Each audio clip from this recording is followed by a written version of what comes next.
أعوذ بالله من الشيطان الرجيم. قل هذه سبيلي أدعو إلى الله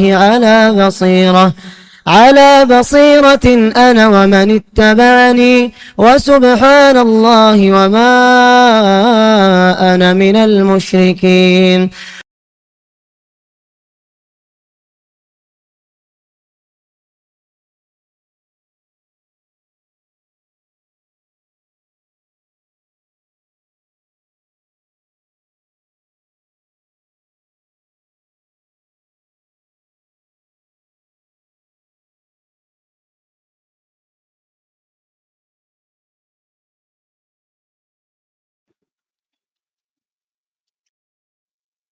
إن الحمد لله نحمده ونستعينه ونستغفره ونعوذ بالله من شرور أنفسنا ومن سيئات أعمالنا. من يهده الله فلا مضل له ومن يضلل فلا هادي له، وأشهد أن لا إله إلا الله وأشهد أن محمدا عبده ورسوله أرسله بالحق بشيرا ونذيرا. أما بعد فإن خير الحديث كتاب الله، وخير الهدي هدي محمد صلى الله عليه وسلم، فإن خير الأمور عباسمها وشر الأمور محدثاتها وكل محدثة بدعة وكل بدعة ضلالة وكل ضلالة في النار. فأعوذ بالله من الشيطان الرجيم. بسم الله الرحمن الرحيم. فليحذر الذين يخالفون عن أمره أن تصيبهم فتنة أو يصيبهم عذاب أليم. محترم حضرات، میری آواز سننے والی ماں اور بہنوں، چھوٹے بچوں، اللہ تعالیٰ کا فضل و کرم ہے کہ اللہ سبحانہ و تعالیٰ نے ہم سب کو مسلمان بنایا. مسلمان بنانے کے ساتھ ساتھ صحیح عقیدہ رکھنے والے، اس عقیدے پر چلنے والے مسلمانوں میں سے بنایا. اسی عقیدے کی ترویج، اشاعت، نشر و اشاعت کی تڑپ لے کر ہمارے اسلاف نے، آبا و اجداد نے مسجدیں بنائیں، یہ مراکز بنائے، یہ سینٹرز بنائے تاکہ ہم اپنے عقیدے پر ثابت قدم رہیں. کوئی ہمارے عقیدے کو بگاڑے نہ، کوئی ہمیں غلط رخ پر، غلط روش پر، غلط راستے پر نہ لے جائے. اللہ ان تمام کے قبروں میں اللہ تعالی رحمت کا معاملہ فرمائے جنہوں نے ہمارے لیے یہ سارے سہولیات مقرر کی. ہم ان مسجدوں میں آئیں، مراکز میں آئیں، اچھے علماء سے اچھی باتیں سنیں تاکہ ہم سب مل کر جنت میں جا سکیں، جنت الفردوس میں جا سکیں. اللہ ہمارے سارے آبا و اجداد اور اسلاف کی مغفرت فرمائے، آمین. دوستو عزیزو، ماں اور بہنوں، میں نے سورۃ النور کی آیت کا ایک آخری ٹکڑا میں نے آپ کے سامنے تلاوت کیا ہے.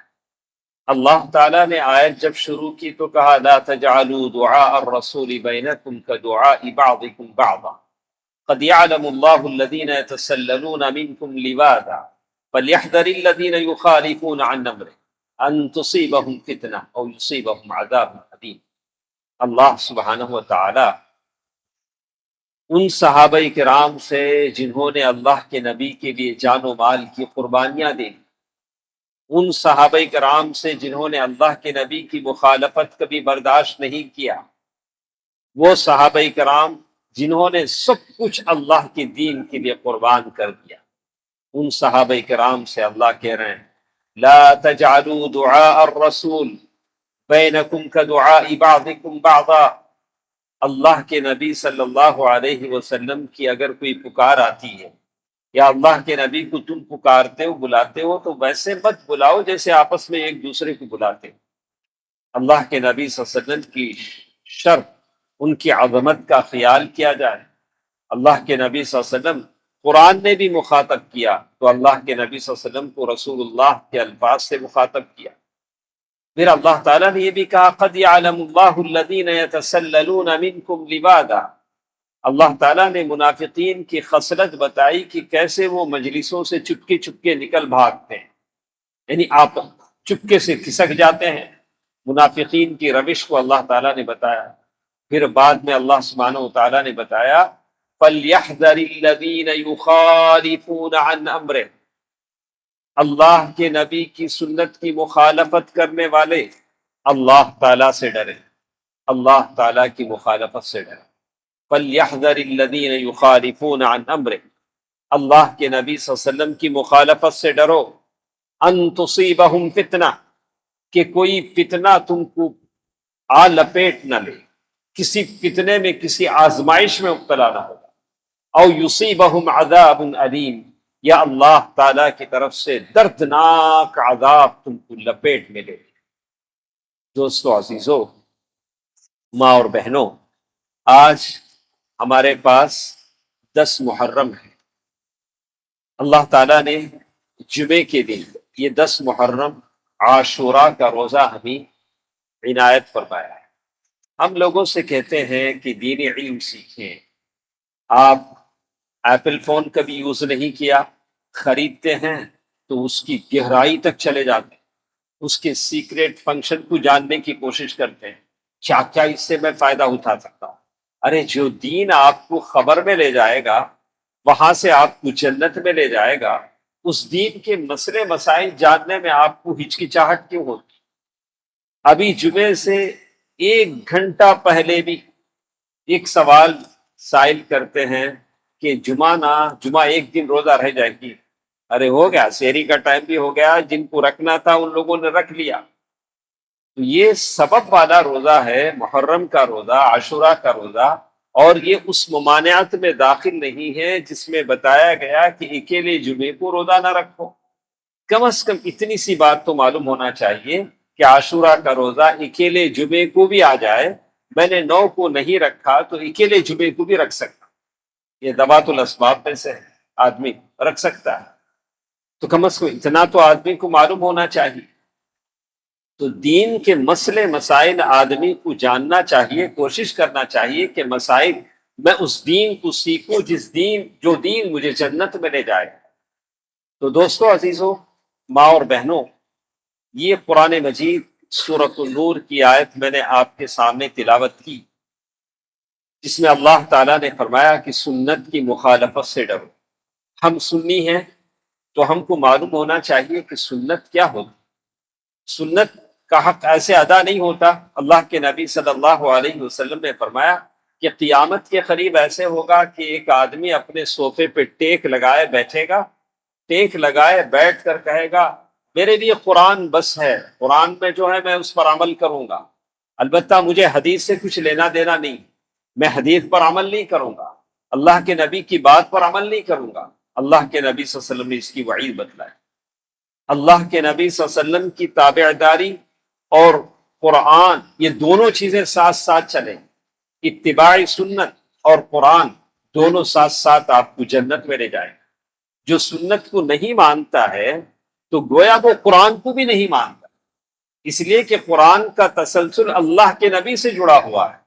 جبریل اللہ کے نبی صلی اللہ علیہ وسلم کے پاس آتے ہیں۔ اگر آپ کو سنت پر یقین نہیں ہے، سنت کی مطابقت، سنت کی اتباع پر یقین نہیں ہے، تو آپ قرآن کو کیسے مانیں؟ قرآن پر چلنے والے کیسے بنیں؟ فَلْيَحْذَرِ الَّذِينَ يُخَالِفُونَ عَنْ أَمْرِهِ أَن تُصِيبَهُمْ فِتْنَةٌ أَوْ يُصِيبَهُمْ عَذَابٌ أَلِيمٌ۔ دوستو عزیزو، قیامت کی نشانیوں میں سے ایک نشانی ایسی بھی لگتی ہے کہ یہ جو دنیا میں آج جو کچھ ہو رہا ہے، کچھ چیزیں ہیں جس کا آپ اپنی ریئل لائف میں، حقیقی زندگی میں مشاہدہ کرتے ہیں۔ مشاہدہ کرنے کا مطلب ہے کہ آپ آبزرو کرتے ہیں، دیکھتے ہیں، آنکھوں سے دیکھتے ہیں۔ ابھی آپ جمعے کے لیے آ رہے ہوں گے تو آپ نے محرم کا جلوس دیکھا ہوگا، راستہ بلاک ہے، میں ادھر سے آ رہا تھا تو سارا راستہ بند ہے، سارا پھر ادھر سے پلٹ کے ادھر سے گھوم گھام کے ہم چلے آئے۔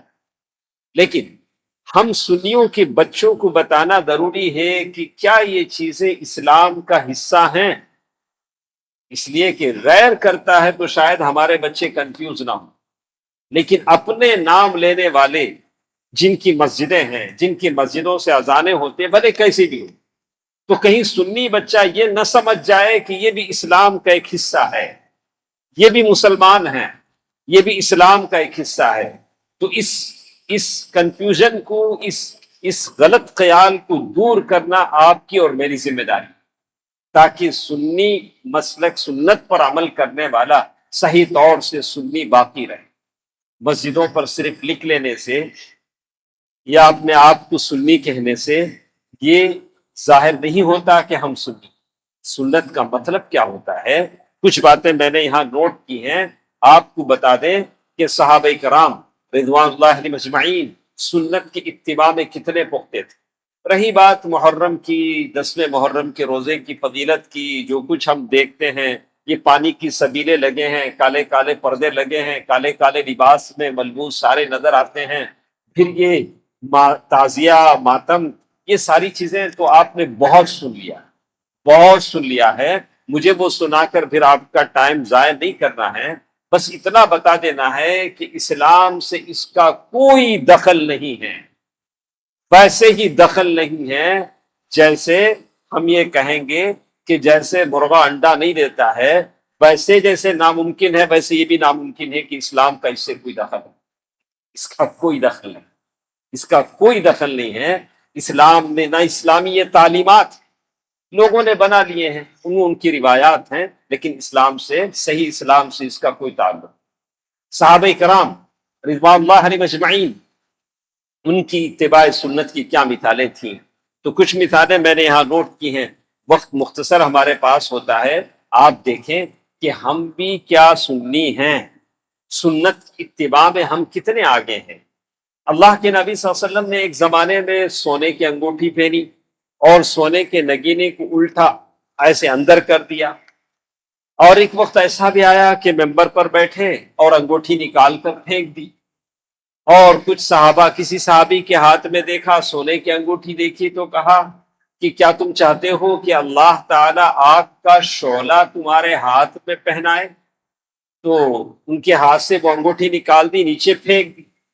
اللہ کے نبی صلی اللہ علیہ وسلم چلے گئے تو دوسرے لوگوں نے مشورہ دیا کہ کیا اللہ کے نبی تو جا چکے ہیں، آپ اپنی انگوٹھی لے لیں اور اسے استعمال کر لیں۔ تو صحابی رسول صلی اللہ علیہ وسلم نے فرمایا واللہ لا البسہ ابدا، قسم خدا کی جس انگوٹھی کو اللہ کے نبی نے نکال دیا ہے اس انگوٹھی کو میں دوبارہ نہیں پہن سکتا۔ اللہ کے نبی نے اپنے دست مبارک سے نکالا ہے، اللہ کے نبی نے منع فرمایا ہے، اس انگوٹھی کو میں دوبارہ نہیں پہن سکتا۔ کتنے نوجوان ایسے ہیں جو اس چیز میں ملوث ہیں، جن کے ہاتھوں میں یا تو ایسی چیزیں ہوتی ہیں جو شریعت میں جائز نہیں، یا تو ادر اسٹیٹوں میں آپ دیکھیں گے تو شادی میں باقاعدہ فرمائش کر کے سونے کا چین مانگا جاتا ہے، سونے کی انگوٹھی مانگی جاتی۔ آپ ان کو فتویٰ دے رہے وہ تو حرام ہے نا، اچھا ہم نہیں پہنیں گے، وہ دولہے کی بہن پہن لی، ایسے تو بولتے ہیں۔ تو جبکہ یہ چیزیں حرام ہیں، کون ان لوگوں کو سمجھائے کہ تم سنی ہو تو یہ چیزیں حرام ہیں۔ اسی طرح اور مثالوں میں بیان کیا کہ اللہ کے نبی صلی اللہ علیہ وسلم نے، وہ زمین ایسی تھی، ریت کی زمین تھی، تو کبھی جوتے پہن کے نماز پڑھ دیتے تھے۔ اللہ کے نبی صلی اللہ علیہ وسلم فرمایا کہ تم جوتے پہن کر آؤ اور جوتوں کو اچھی طرح دیکھ لو، جوتوں میں گندگی نہیں ہے تو تم اس میں نماز پڑھ سکتے ہو، جوتے پاک ہیں۔ وہ زمین بھی ویسے ہی تھی، صحرائی زمین تھی، ریت کنکر کی زمین تھی، ایسے سجادے تو بچھے نہیں تھے۔ تو اللہ کے نبی صلی اللہ علیہ وسلم نے ایک مرتبہ نماز پڑھایا اور پھر اپنے جوتے نکال کر نماز کی حالت میں پھینک دیا۔ تو سارے صحابہ نے نوٹ کیا تو سب نے اپنے اپنے جوتے پھینک دیے۔ اللہ کے نبی صلی اللہ علیہ وسلم فرمایا ما حملکم علی ھذا، ارے تمہیں کیا ہوا، تم نے ایسا کیوں کیا؟ بولا اللہ کے نبی ہم کو کیا پتا، ہم نے آپ کو دیکھا کہ جوتے پھینکے تو ہم نے پھینک دیے، ہم تو بس آپ کو فالو کرتے ہیں، آپ کی اتباع کرتے ہیں، اس کو کہتے ہیں اتباع۔ بولا ارے میں نماز پڑھا رہا تھا، جبریل نے کہا کہ جوتوں میں گندگی ہے تو میں نے پھینک دیا، اب تمہارے جوتوں کی مجھے کیا خبر۔ لیکن صحابہ کرام کی اتباع کی مثال تھی، اللہ کے نبی کو دیکھا تو سارے نے پھینک دیا۔ کس تیزی کے ساتھ وہ اللہ کے نبی صلی اللہ علیہ وسلم کی بات پر عمل کرتے تھے۔ ابو مسعود البدری رضی اللہ عنہ اپنے غلام پر کوڑا لے کر مارا، نوکر چاکر ہیں وہ زمانے میں مارتے تھے، نوکر چاکر تھے، تو اللہ کے نبی صلی اللہ علیہ وسلم نے پیچھے سے دیکھا تو کہا یا ابا مسعود، اپنے نوکر کو اس طرح مار رہے ہو؟ اللہ تعالیٰ تم پر اس سے زیادہ قدرت رکھتا ہے جتنا تم اپنے نوکر پر رکھتے۔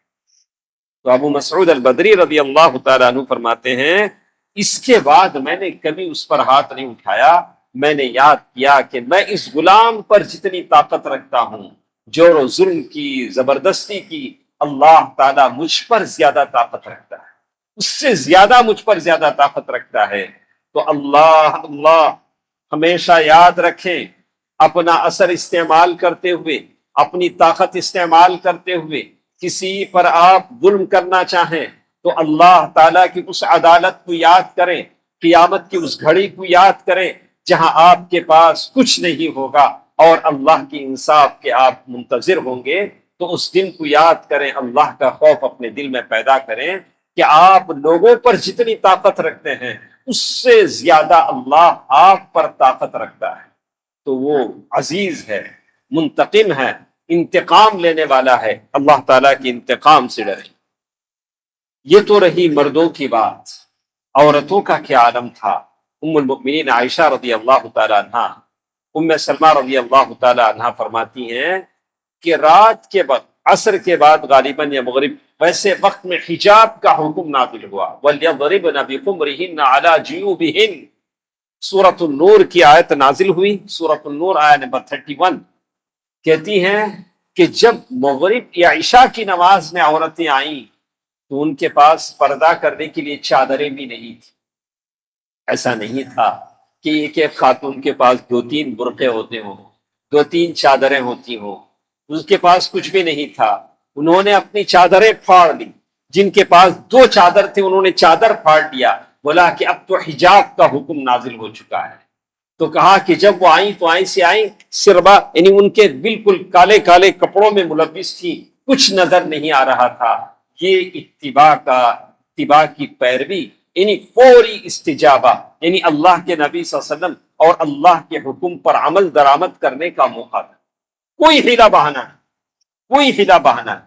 آپ نے سمجھ لیا کہ نماز ایسی پڑھنی ہے، مولوی صاحب نے بتا دیا کہ ہاتھ کہاں باندھنا ہے اور رفع دین کرنا ہے، نماز پڑھنے کا طریقہ ہے، آپ ویسے ہی پڑھیں۔ نہیں میں ایسا دیکھا، ہمارے انہوں ایسا پڑھتے تھے۔ ارے جب دین سیکھ رہے ہو اور دین سمجھ میں آ گیا ہے تو یہ ہیلے بہانے کیوں کرتے ہو؟ ہیلے بہانے کیوں کرتے ہو؟ ویسے پڑھو جیسے اللہ کے نبی نے پڑھا، صلو کما رأیتمونی اصلی، ویسے نماز پڑھو جیسے تم نے مجھے نماز پڑھتے تھے۔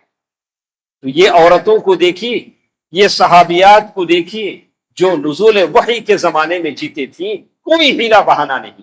حجاب کا حکم نازل ہوا تو اب نہیں سوچا کہ چلو جب شادی ہو جائے گی جب حجاب کر لیں گے، یا بچے ہو جائیں گے تب حجاب کر لیں گے، بچیوں کی شادیاں ہو جائیں گی تب حجاب کر لیں گے۔ ارے ابھی چند گھنٹوں پہلے حجاب کا حکم نازل ہوا اور اللہ کی آیتوں پر عمل کرنا شروع کر دیا۔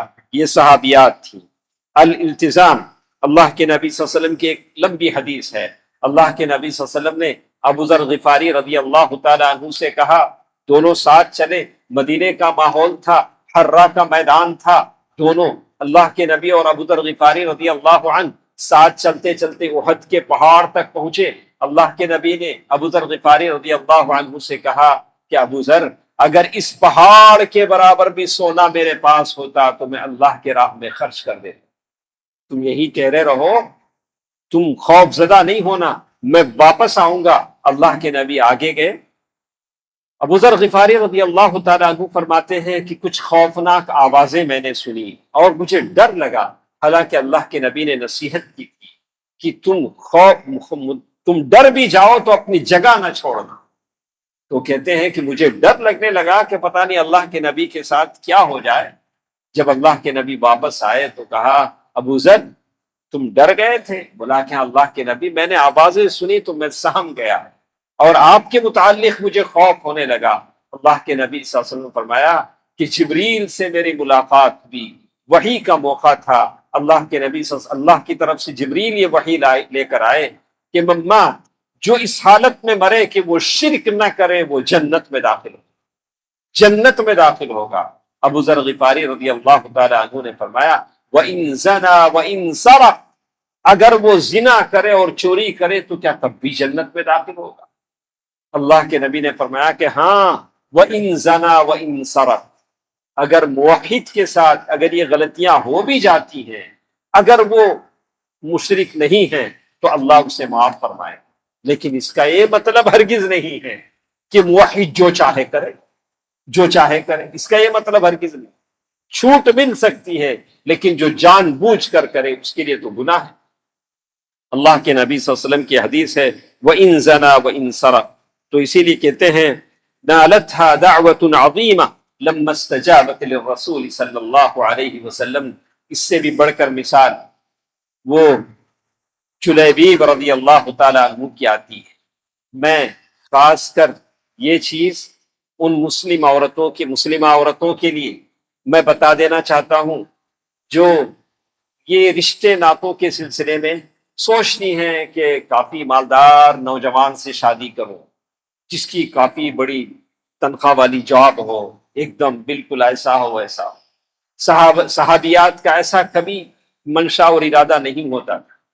وہ زمانے کی جو عورتیں ہوتی تھیں وہ دینداری کو دیکھتی تھی، دیندار مرد مل جائے، عقل حلال کھانے والا مرد مل جائے تو اس سے شادی کرنے کو تیار ہو جاتی۔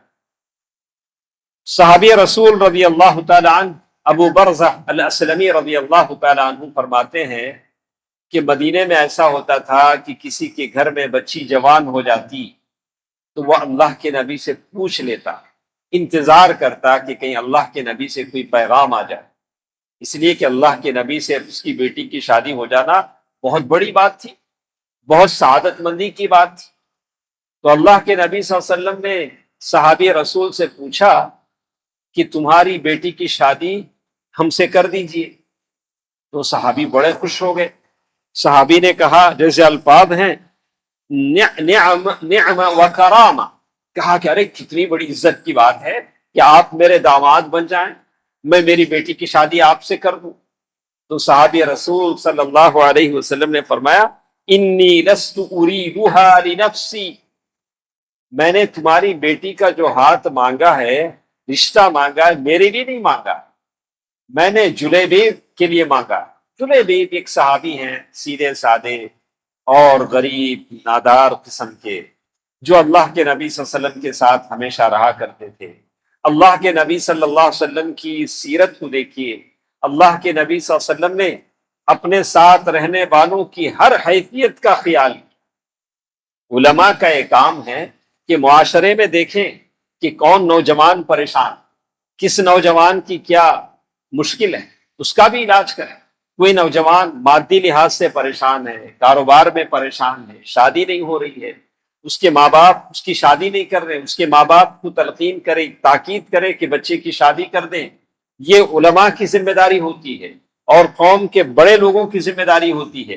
اللہ کے نبی صلی اللہ علیہ وسلم نے جلیبیب کے لیے رشتہ مانگا تو لڑکی کے باپ نے کہا اشابر امہ، کہا کہ میں ایسا کرتا ہوں اللہ کے نبی، میں اس لڑکی کے یعنی میری بیوی سے مشورہ کر لیتا ہوں۔ دیکھا، بیوی سے مشورہ کرنا بھی اچھی بات ہے۔ کچھ لوگ ہیں اپنے گھر میں اپنا حکم چلاتے ہیں، میں جو بولا وہ نہیں، ارے تمہارے ساتھ تمہارے گھر میں تمہاری بیوی بھی، اس کا مشورہ لیا کرو، اس کا مشورہ لیا کرو۔ اللہ کے نبی صلی اللہ علیہ وسلم نے یہ نہیں کہا کہ میں بول رہا ہوں اور آپ بول رہے ہیں کہ اپنی بیوی سے پوچھوں گا، بولا کہ نہیں، انہوں نے کہا کہ اس کی ماں سے میں دریافت کر لیتا ہوں۔ گھر گئے، بیوی سے پوچھا کہ اجی اللہ کے نبی صلی اللہ علیہ وسلم آپ کی بیٹی یعنی ہماری بیٹی کا ہاتھ مانگ رہے ہیں، رشتہ مانگ رہے ہیں۔ وہ بھی خوش ہو گئی، بہت ساری دعائیں دینے لگی، اچھا ایسا ہے، بہت خوش نصیبی ہے۔ بولا نہیں جی، اللہ کے نبی اپنے لیے نہیں مانگ رہے ہیں، وہ جلیبیب کے لیے مانگ رہے ہیں۔ بولا اچھا بولو، 3 بار بولی۔ بولا نہیں، ان کے تعلق سے سوچنا پڑے گا، اللہ کے نبی کے ساتھ ہو سکتا ہے تو ہم دے دیں لیکن جلیبیب کے لیے نہیں۔ اور شام کا وقت ہوا، اللہ کے نبی صلی اللہ علیہ وسلم کو جواب دینا تھا کہ یس اور نو جواب دینا تھا، تو اس کے لیے وہ نکلے تو بیٹی نے کہا کہ رشتہ کس نے بھیجا، رشتہ کس نے بھیجا؟ تو باپ نے کہا اللہ کے نبی صلی اللہ علیہ وآلہ وسلم۔ اللہ کے نبی صلی اللہ علیہ وسلم نے بھیجا ہے، تو اس خاتون نے، اس نیک لڑکی نے، اس دلہن بننے والی نیک لڑکی نے کہا اتردون علی رسول اللہ صلی اللہ علیہ وسلم امرا، اللہ کے نبی صلی اللہ علیہ وسلم کی طرف سے جو آفر آئی ہے کیا تم اسے ٹھکرا دو گے؟ رشتہ کس کے ساتھ ہے یہ معاملہ نہیں ہے، لیکن رشتہ لایا کون ہے یہ معاملہ ہے۔ اللہ کے نبی صلی اللہ علیہ وسلم جس کے پاس جبریل آتے ہیں، وما ينطق عن الهوى، جو اپنے طرف سے کچھ نہیں کہتا، اس ذات کی طرف سے رشتہ آیا ہے، یہ اللہ کے نبی کی ذات اقدس ہے جو کبھی غلط نہیں کہتے۔ اللہ کے نبی کی طرف سے میرا رشتہ آیا ہے تو ایسا کرو میری شادی کروا دو، فإن اللہ لم يضيعني، اللہ مجھے ضائع نہیں کرے گا۔ دیکھا آپ نے ماں اور بہنوں، دیکھا سنا آپ نے، یہ ہوتی ہے تربیت، یہ ہوتی ہے ایمان، یہ ہوتی ہے طاعت قدمی، یہ ہوتی ہے اتباع رسول۔ اس خاتون نے، پردے میں رہنے والی اس خاتون نے، اس عورت نے کہا، اس صحابیہ نے کہا کہ میری شادی جلیبیب سے کرا دو، بھلے وہ غریب ہو، نادار ہو، لیکن رشتہ آیا ہے اللہ کے نبی کی طرف سے۔ پھر ایک وقت ایسا بھی آیا، شادی ہو گئی، اللہ کے نبی صلی اللہ علیہ وسلم ایک غزوے میں گئے، جنگ میں گئے، اور غزوہ ختم ہوا، جنگ ختم ہوئی، تو اللہ کے نبی صلی اللہ علیہ وسلم نے صحابہ سے پوچھا هل تفقدون احدا، اے میرے صحابہ کیا تم کو لگتا ہے کہ کوئی غائب ہے؟ ہمارے صحابہ میں سے کوئی دکھ نہیں رہا ہے؟ تو صحابہ نے کہا اللہ کے نبی ہم کو تو ایسا کوئی نہیں ہے، ہم تو موجود ہیں۔ اللہ کے نبی نے کہا افقدوا، مجھے جلیبیب نظر نہیں آ رہا، میں ان کو نہیں دیکھ رہا ہوں۔ ان کو تلاشا گیا تو 7 مشرکوں کے بیچ میں وہ شہید ہو کر گئے۔ اللہ کے نبی صلی اللہ علیہ وسلم فرمایا کہ 7 لوگوں کو انہوں نے قتل کیا، اور جان بچاتے بچاتے آخر وہ بھی اللہ کے راہ میں شہید ہو گئے۔ اور اللہ کے نبی صلی اللہ علیہ وسلم، ابھی شاید کچھ رمق باقی تھی، کچھ سانسیں باقی تھیں، اللہ کے نبی صلی اللہ علیہ وسلم نے ان کو اپنے زانووں میں لٹایا، کوئی بستر نہیں تھا، سوچ کر دیکھیے یہ معمولی سے صحابی، اسلام یہ نہیں دیکھتا کہ کون کیسا ہے، یہاں ایمان کے ترازو پہ جانچا جاتا ہے، نہ خوبصورتی دیکھی جاتی ہے، نہ دولت، نہ چہل پہل، نہ شہرت دیکھی جاتی ہے، یہ ایمان کے ترازو میں لوگوں کو تولا جاتا ہے، یہی ایمان ہوتا ہے۔ اللہ کے نبی صلی اللہ علیہ وسلم نے اپنے گود میں لیا، اپنے ہاتھوں میں لٹایا، اور یہ جلیبیب رضی اللہ تعالیٰ عنہ تھے، اور سب سے بہترین دعا اللہ کے نبی صلی اللہ علیہ وسلم نے اس صحابی کو دی، اللہم صب علیہ صبا، اللہم صب علیہ صبا ولا تجعل علیہ کدا کد عیشہا کدا کدا ولا تجعل عیشہا کدا کدا، یا اللہ روزی روٹی رحمت کے سارے خزانے بھرپور اس کے لیے بھر دے، اور کبھی اس میں تنگی نہ کر، کبھی اس کے لیے مشکل پیدا نہ کر۔ یہ دعا کون کر رہا ہے؟ وہ جس کے دعا سے بارش ہو جاتی تھی، جس کی دعا سے پانی میں برکت ہو جاتی تھی، جس کی دعا سے کھانوں میں برکت آ جاتی تھی۔ اللہ کے نبی صلی اللہ علیہ وسلم خاتم المرسلین دعا کر رہے ہیں اس شہید ہونے والے کے لیے۔ وہ تو دنیا سے چلے گئے، شہید ہو گئے، اور وہ خاتون بیوہ رہ گئی، لیکن حدیث میں بتلایا گیا، لکھا گیا کہ انفق منہا، مدینے کی کوئی بیوہ عورت ایسی نہیں تھی جو اس عورت سے زیادہ اللہ کے راہ میں خرچ کرنے والی۔ اتنی دولت اللہ نے اس جلیبیب رضی اللہ تعالی عنہ کی بیوہ کو دیا تھا۔ یہ اس دعا کا اثر، یہ سنت کی اتباع کا۔ میں ماں اور بہنوں سے کہوں گا کہ رشتے ناتوں کے معاملے میں دین کو ترجیح دیں، دین پر عمل کرنے کی کوشش کریں، جس سے ایسی برکتیں اور رحمتیں آپ کی اور میری زندگی میں نازل ہوتی ہیں۔ بہت ساری باتیں ہمارے ساتھ ہیں، لیکن آخر میں ایک بات میں بتا کر اپنی بات ختم کر لیتا ہوں۔ اللہ کے نبی صلی اللہ علیہ وسلم کہ یہ صحابہ جہاں بہت سارے معاملات میں، چاہے شجاعت میں ہو، بہادری میں ہو، اپنی بہادری دکھلانے میں ہو، آپ نے جنگ احد کے موقع پر دیکھا اللہ کے نبی صلی اللہ علیہ وسلم نے تلوار لہرایا، کہا کہ کون ہے جو تلوار مجھ سے لے گا؟ تو سارے صحابہ نے کہا کہ ہمیں دے دیجئے، ہمیں دے دیجئے۔ اللہ کے نبی نے فرمایا بحق، اس تلوار کو لینے والا اس کا حق ادا کرنا چاہیے۔ تو ساروں کے ہاتھ پیچھے ہٹ گئے، کچھ لوگوں کے ہاتھ پیچھے ہٹے ہوں، لیکن اس میں کہا کہ کچھ لوگوں نے احتجاج، یعنی کچھ لوگ پیچھے ہٹ گئے، لیکن جو وہاں موجود تھے، جتنے لوگ موجود تھے، لیکن اس میں سے ایک تھے سماک بن خرشہ ابو دجانہ رضی اللہ عنہ، وہ آگے بڑھے، کہا اللہ کے نبی اس کا حق میں ادا کروں، اس کا حق میں ادا کروں گا۔ یہ صحابہ کرام تھے۔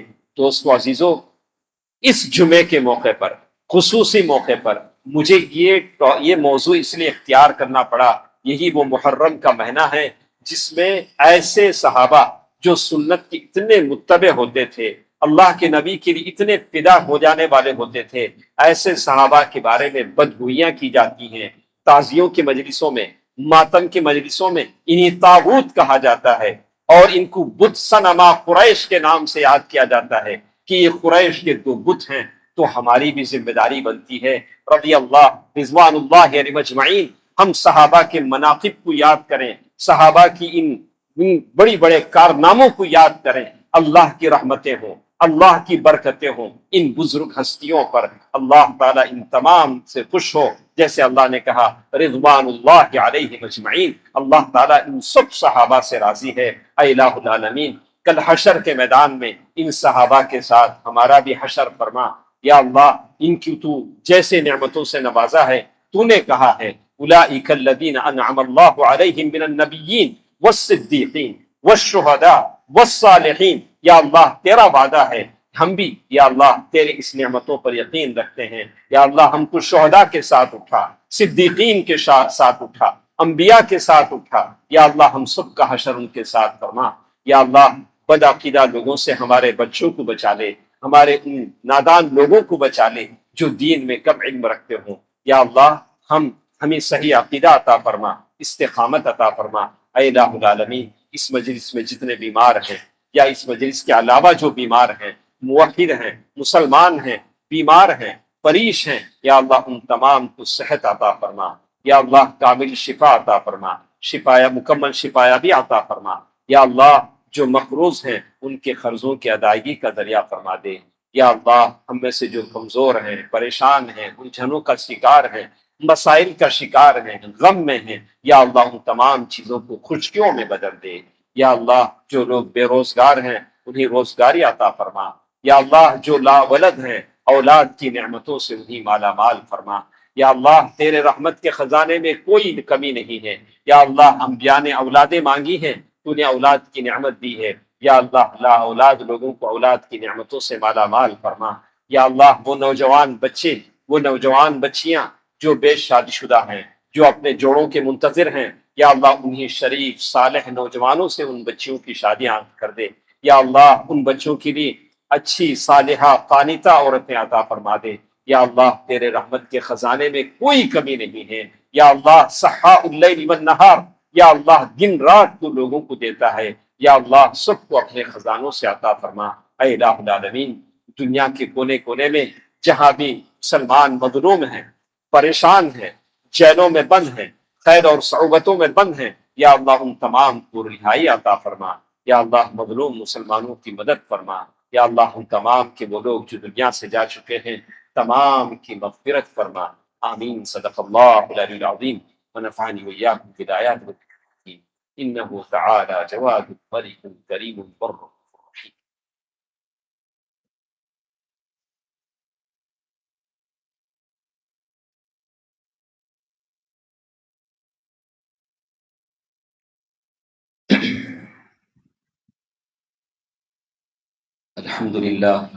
الحمد لله نحمده ونستعينه ونستغفره ونؤمن به ونتوكل عليه ونعوذ بالله من شرور أنفسنا ومن سيئات أعمالنا، من يهده الله فلا مضل له ومن يضلل فلا هادي له، وأشهد أن لا إله إلا الله وأشهد أن محمدا عبده ورسوله أرسله بالحق بشيرا ونذيرا، أما بعد فإن خير الحديث كتاب الله وخير الهدي هدي محمد صلى الله عليه وسلم، فإن خير الأمور عباسمها وشر الأمور محدثاتها وكل محدثة بدعة وكل بدعة ضلالة وكل ضلالة في النار.